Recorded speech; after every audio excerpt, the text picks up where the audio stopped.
Hello, I'm Diane Marie Collins, and you have entered the DM zone. Today, my guest is artist extraordinaire Judith Durr.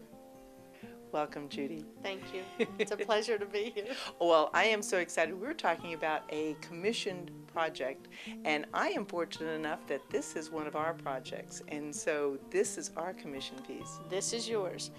This is one of the things that I love to do. A lot of artists don't care to do this. I enjoy commission work because it puts me in touch with you. Mm-hmm. It helps me to understand what you want and what you need. I like doing this because it's personal, and what a touch, what a wonderful legacy to leave for your family. Oh, I think so. And I would like to talk about the steps that we went through to get to this point. We first started off with allowing you telling us to go and look at all of your artifacts. We have a lot of rugs, a lot of kachinas, there's moccasins, pottery, anything that I use in the paintings, they're here.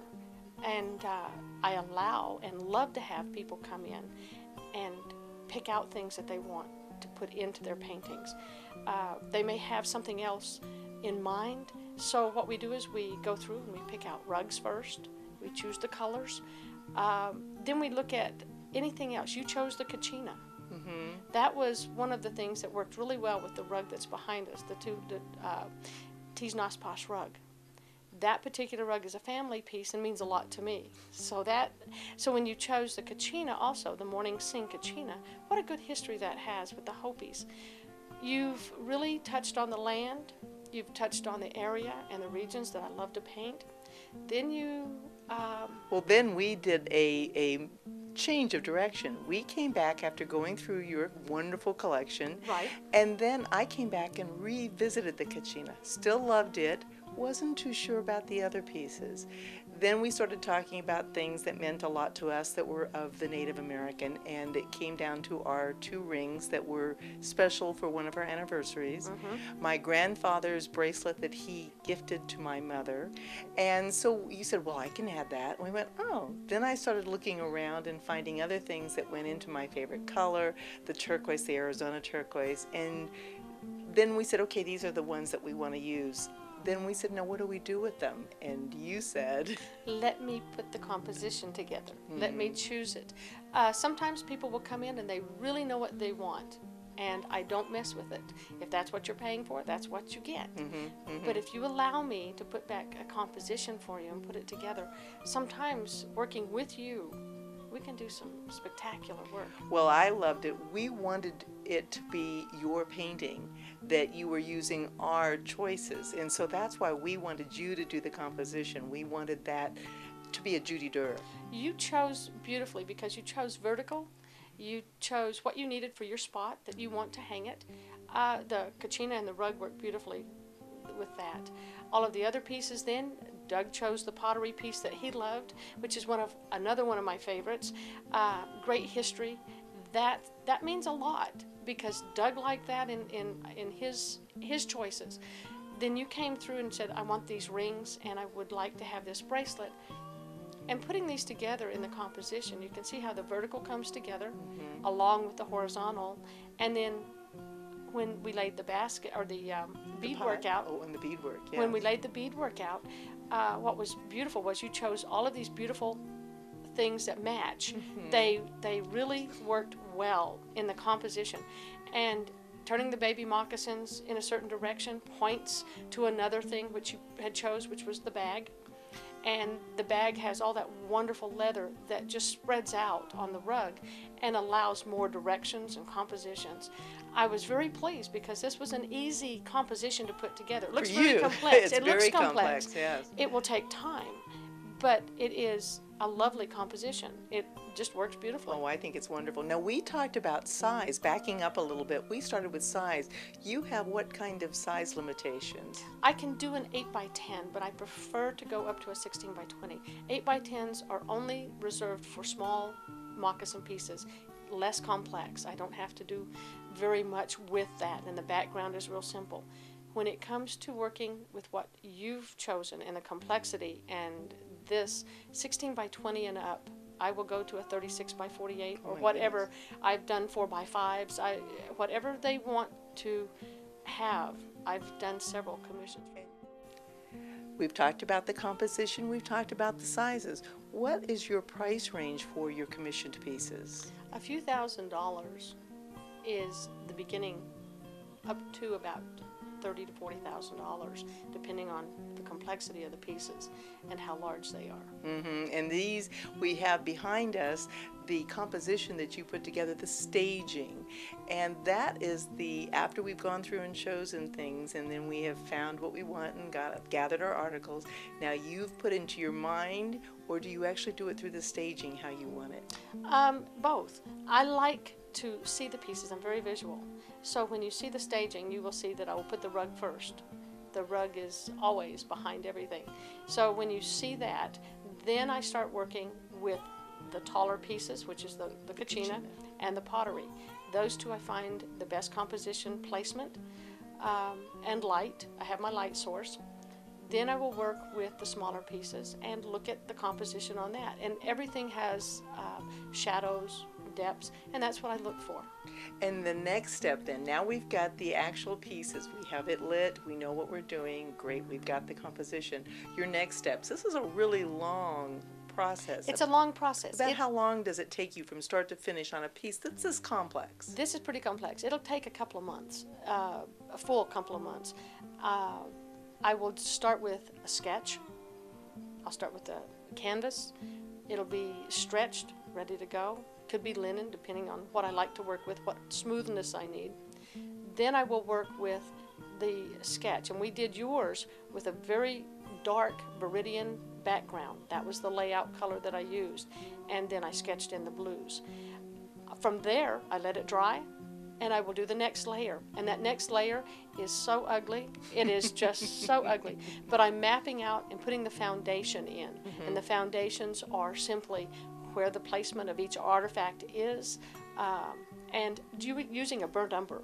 And you will see that the next layer then, after I've mapped all of these foundation pieces in, is the rug. I go back to the rug, and I'll put in the burnt umber, and I will use that for the warp and the weft. If you'll notice the rugs, they each have the raised look. You want to touch them when they're done. I have to go back with that dark umber, and that will be the lines underneath, and I glaze. I'll use a purple and an umber, and I'll glaze that in. And each of these have to be dried in between. Each of these has to be dried in between.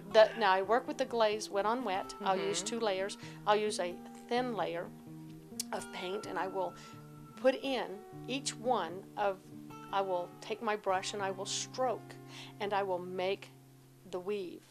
And then I will take a thicker one, and this is a lighter color, and I'll come back, and it will start to make a warp and a weft. You will see it actually come alive, and it begins to roll. Now, behind us, you'll see the painting, and this is the second layer. Okay.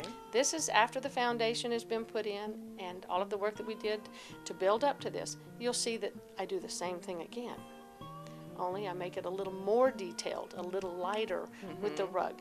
But I'm looking for my shadows.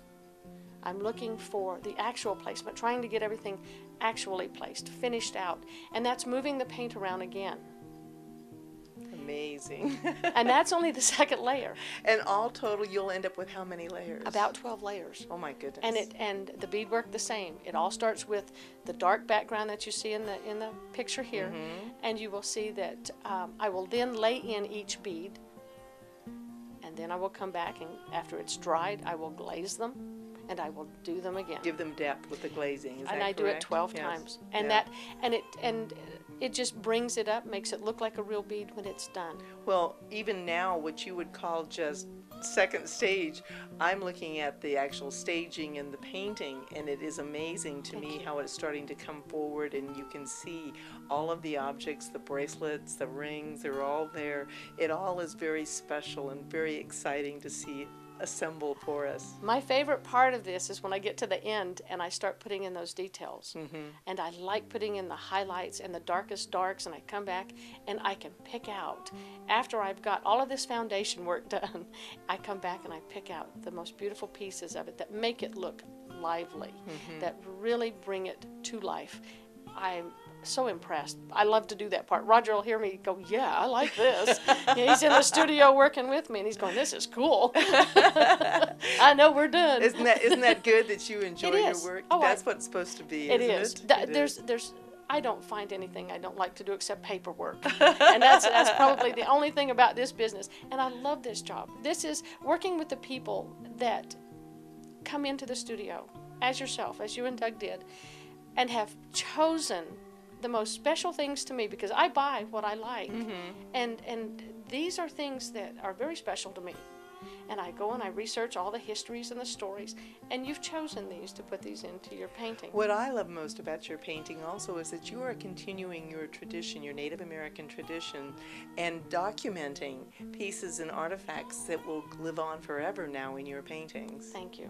That means so much to me, because my mom's beadwork was one of the inspirations for what I do, and her beadwork has always been in my life, and it affected my son's life to where he started doing beadwork, and I was buying his beadwork and putting it in, and he gifted me with some things, and then other people that have allowed me to paint their beadwork and things. This is just the most beautiful part of being an artist, is the people that touch your lives, the people that influence and bring you the happiness that you are as an artist. And this is what it is. It's all in a commissioned piece, which It's is all just in a commissioned wonderful. piece. And I'm serious. I have never known of too many people who like to do commissions, because somebody's asking you to do something that you may not want to do. Yes. There's only a few pieces that I have gone, but I try to find something really special Inside. and it works. It always has worked, because it means so much to that person, and that person means so much to me. There's a working relationship that we have, and you know how I feel about you two. Absolutely. So it's really special. It is a wonderful process. It's a wonderful process. It's exciting that you do this as an artist, and I thank you for sharing the process with You're me, welcome. because it makes it more special now I have it documented. Thank you. And you have been in the DM zone. Come back soon.